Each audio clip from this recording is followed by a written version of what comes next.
Hi everyone, welcome back to the new video on behavioral design pattern. In this video, we will learn about observer design pattern. So let's get started with an example, and after that we will refine that solution so that we adapt it to a observer design pattern. So the problem in hand is weather station. So what is happening is there is a class called weather station and it has a temperature field, and it has two displays. So the thing is, whenever the temperature is updated, so let's say you have a phone and you have a Windows device laptop, so you need to uh, whenever the temperature is updated, you need to update the displays so that it's reflected the updated temperature on both phone and window. So we have both phone display and window display as objects. So while creating the constructor, we have initialized both of them, and now when the temperature is changed, we are updating the temperature, and also we are calling the update method on both phone and window so that they can update the temperature. So let's look at the problems with current code. So the first problem is like phone and window display are of separate types. So let's say there is a third display and it doesn't have a update method. Then we have to remember or think of what is the method we need to call to update the temperature. Second thing is it's not closed for modification. It should be open for extension but closed for modification. So whenever there is a new display, we will have to add a new field, and also we will have to update this code. So there would be two times changes are required whenever we need to add a new display. Also the weather station also should know what a phone display and window display are, like what are the methods available on it has to know. So let's solve all this problem one by one, and then finally we will reach to observer design pattern. So the first problem we can solve is firstly we can have a symmetry between the type of displays so that they implement a common interface or extends a common class so that we always know what to call on them. So what we have done is, instead of phone display, like using the concrete classes, we have just used the display and have added phone window, and rest of the code remains the same. And we have created a interface display, and which has the update method. So now that problem is solved, that every display will have a update method. So we don't need to think of what method is used in the concrete class, which is need to update the temperature. So the next problem we want to solve is, this is the same one, is is now these two displays are same. So can we club them together? And now we know that we need to only call the update method on them. So we can have just, there is just one functionality which is required in this class, is to just know the update method of that display.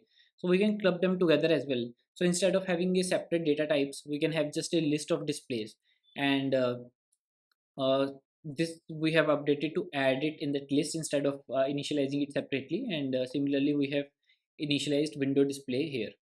Also this code will change, since instead of initializing one by one, updating one by one, we can just iterate over and then update everything at once.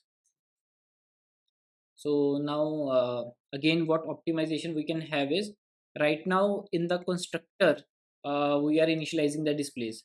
So whenever a new display is added, this second part of the code change we don't require, which we discussed earlier, that it requires code changes at 2 points. Now if a new display is added and it wants to understand what is the new temperature, we don't need to modify this set temperature code. We just need to modify this code to add a new display. So this is now closed for modification, this is still open for modification. So let's see how we can update this part so that this complete class become closed for modification. So instead of initializing the display in constructor, this is not a real life example, because whenever you add a new display in the future, someone else might need to know that information. So you should expose a functionality so that uh, clients can directly call that method and get added to the displays. So instead of initializing in the constructor of weather station, we are giving two methods: add display and remove display. So now it's the responsibility of phone or window to add or remove themselves in their displays. So now weather station just only knows that these are the displays, and whenever something change, it needs to call the update method of those displays. So this is the functionality which is provided by the phone or window display, and they are also now responsible for adding themselves and removing themselves if they need to know the temperature details.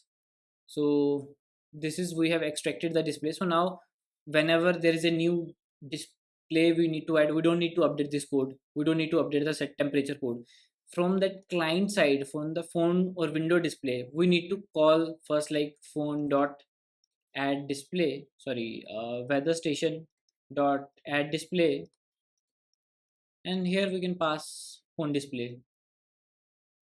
Similarly we can do it for windows as well.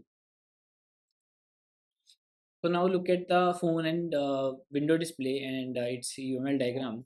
So now both of them have a common interface which they implement, because we are updating a common method here. So we want something common to be inherited or abstracted, implemented.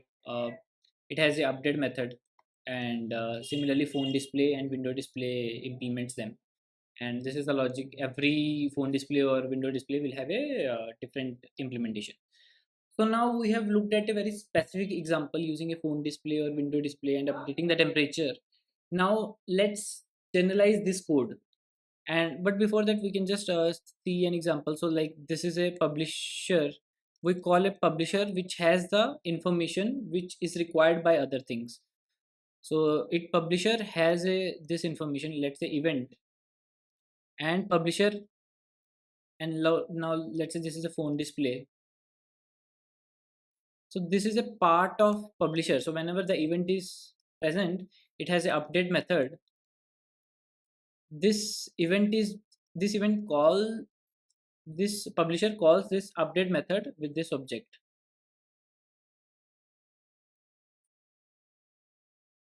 Now generalizing the code. So the class which has the information which is required by other classes is known as publisher. So weather station becomes publisher, and this temperature is a float here, and it can be a generic object. So I have just mentioned it to be object. So this is mapping here, and this list of displays is nothing but a list of observers which want to get the information or observe on certain change. So add display is like add observer, remove display is remove observer, and then set temperature is like emit event. So after emit event, it just sets that event and also notify observer. So this portion of the code is notify observers. So here you can just omit this. It's an observer. For each observer, it iterates and calls that event dot update. So basically, what publisher is doing is it's publishing to the objects which are observing it. So whenever you want to observe it, you will need to add yourself here, and once you are added, whatever is changes, it will notify you. So this is the publisher code. Similarly, this phone display is like a concrete class of it implements observer, and yeah, this is second concrete class. Now just look at the diagram, UML diagram and official definition of observer design pattern. So observer design pattern is a behavioral pattern that establish a one-to-many dependency between objects. One weather station has multiple displays, or like one publisher has multiple observers. It allows central object called the subject to maintain a list of dependents. So we were maintaining a list of dependents which want to get the update of temperature change. Those were called observers, and automatically notify them whenever the state is changed. So whenever you are updating the state, plus notify the observers. So weather station has list of observers, and this is event. So these add and remove observers are for the observers which can use that to add themselves or remove themselves. Then this set temperature and notify all observers. This is private, and this is being invoked whenever event is changed. And weather station contains observer, and the phone display and window display are to its implementations. We can generalize this diagram to here. Instead of weather station, we can have this as a publisher, and list of observers is fine. And then instead of phone display, this can be concrete class 1, concrete class 2. So this was all about observer design pattern. Hope you understood that. Thank you very much. See you in the next video.